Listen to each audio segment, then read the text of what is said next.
1 வீக்காவே oil restock பண்ணி வைக்கணும்னு நினச்சிட்டே இருந்தேன். பட் டைமே கிடைக்கல. இன்றைக்கி வந்துட்டு கொஞ்சம் இந்த தேங்காய் பத்தெல்லாம் வீட்டில் கடந்தது. அது எல்லாத்தையுமே போட்டுட்டு தேங்காய் எண்ணெய், கடலெண்ணெய், நல்லெண்ணெய் எல்லாமே வந்துட்டு ரீஸ்டாக் பண்ணுறதுக்காக வாங்கிட்டு வந்து வச்சாச்சு.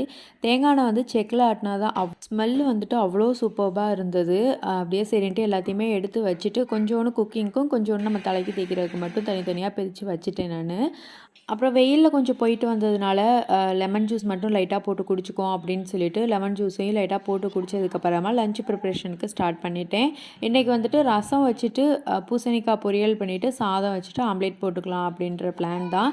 அதுக்கான வேலை தான் பார்த்துட்டு இருந்தேன். ஸோ ஃபஸ்ட்டு வந்து ரசத்துக்கு எல்லாத்தையுமே ரெடி பண்ணி வச்சு கூட்டி வச்சு விட்டுட்டேன். அப்படியே இந்த பக்கம் பூசணிக்காய் பொரியல் பண்ணிடலான்னு நல்லெண்ணெய் கொஞ்சோண்டு விட்டுட்டு அது கூட கடுகு உளுந்த பருப்பு, வெங்காயம், பச்சை மிளகாய், கருவேப்பிலை மட்டும் போட்டுட்டு வெட்டி வச்சிருக்க பூசணிக்காயும் அது கூட சேர்த்துட்டு உப்பையும் சேர்த்துருங்க. மூடி வச்சு நல்லா வேக வச்சுக்கிட்டே இருந்தீங்கன்னா 5 மினிட்ஸ்லேயே வெந்து வந்துடும். லாஸ்ட்டில் தேங்காய் போட்டு இறக்கிருங்க. சூப்பராக இருக்கும்.